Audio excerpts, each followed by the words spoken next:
probably heard stereotypes about what black people don't do when it comes to outdoor recreation. Allegedly, black people don't swim, we don't ski, we don't hike. Well, it's time to get smarter with me, Blair Imani. Let's debunk and demystify all the things that black people don't do when it comes to outdoor recreation. As a black person in the United States, my relationship to this land is, well, complicated. Historically, black people have been associated more with outdoor labor than outdoor recreation and leisure. And yes, it's a fact that we lack visibility and representation in outdoor activities. But to get smarter about this, we need some important historical context. It's a lot easier to say black people don't than to admit that black people have been systematically prevented from. Black people have been denied so much in the United States, from bodily autonomy and agency to leisure time, personal time, and recreation time.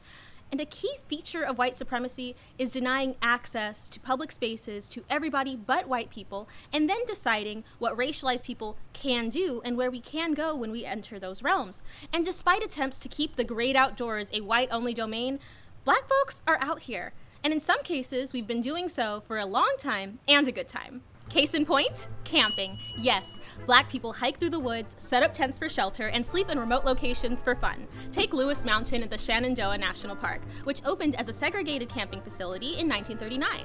Black folks would go out to enjoy nature, be in the woods, be with family, enjoy the campgrounds, the cabins, and the lodges. When national parks were created, they were segregated, and they were not desegregated officially until 1945, and that was only on paper. It's hard to have a long family tradition of hiking and going out to national parks when our elders' memories of those campgrounds came with for whites only signage. Yet, black folks are known to make a way out of no way. From the early to mid-1900s, black children would go to summer camps like Camp Atwater in Massachusetts and Camp Mueller at the Cuyahoga Valley National Park to enjoy leisure time, spend time together, and to get away from the city. Black families would venture to places like Martha's Vineyard and Sag Harbor near the Hamptons, and in many cases, we still do, spending time near and on the water, working, playing, resting, and building community. Of course, those enclaves of black recreation and leisure are still affected by policies like redlining, gentrification, and policing, which erode at the foundation. Despite attempts to keep the black community down and out of nature, we still out here.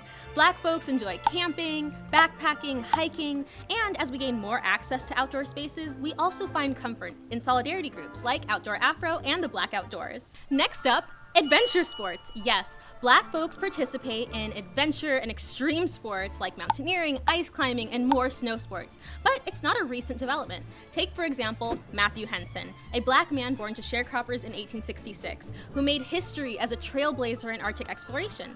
And black folks are still following in his footsteps, braving the snow and frigid temperatures in pursuit of adventure. Folks like Charles Crenshaw and Sophia Dannenberg are climbing some of the world's highest mountains, and rock climbers like Manoa Ainuo are scaling ice walls, doing so seeking freedom, joy, and adrenaline. Black folks also skydive and base jump. Take Team Black Star, an organization that advocates for black skydivers, part of the long and storied history of black aviators and black paratroopers. Finally, there are myths about black people and our aversion to water and our inability to swim. Yes, black people can and do swim and participate in water sports. The black American relationship to water has been impacted by historical trauma through things like intimidation, segregation, policing, and white terrorism at pools throughout the 1900s. As a community, we are working to heal from this, and our leaders are doing this as well. Take, for example, Cullen Jones, a black Olympic medalist who's from New York and won an Olympic gold medal in swimming in 2008. Now that he's retired from competitive sports, he's working to make swimming more diverse and more inclusive. In addition to swimming, there's water sports like surfing, which is historically an indigenous practice. In the book Afro Surf, the surf company Mami Wata talks about how it's not just something that exploded in white communities in the past few decades, but there's a long history of African surfers in places like Mozambique, Morocco, Somalia, and South Africa. While surfing didn't take off in the same way in black American communities as it did in white American communities, this is because some of the barriers I mentioned earlier, and because of the racist and unwelcoming nature of white American surf culture.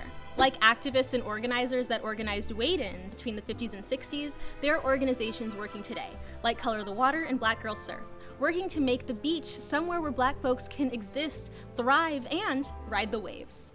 A lot of US history has involved controlling the outdoors and who has access to it, so Black folks' interest and ability to be outdoors is informed by all of this historical context, as well as a lack of safety, access, resources, and support. But guess what? Black folks are outside. We are enjoying nature, from newbies to casual enthusiasts, to adventurers, to adrenaline seekers. We are outdoors, and we deserve to be. We deserve to have access to anywhere we want to go. As we work to reestablish and redefine our connection to nature, what we don't need is racist narratives about what Black people don't do to overshadow what we have done, what we are doing, and what's yet to come for us. We must remember that the perceptions about the limitations of Black people never match the reality of what we are actually capable of doing. Thank you so much for taking the time to get smarter with me, Blair Imani. I hope that you check out my new book, Read This to Get Smarter About Race, Class, Gender, Disability, and more. Until then, I'll see you outdoors.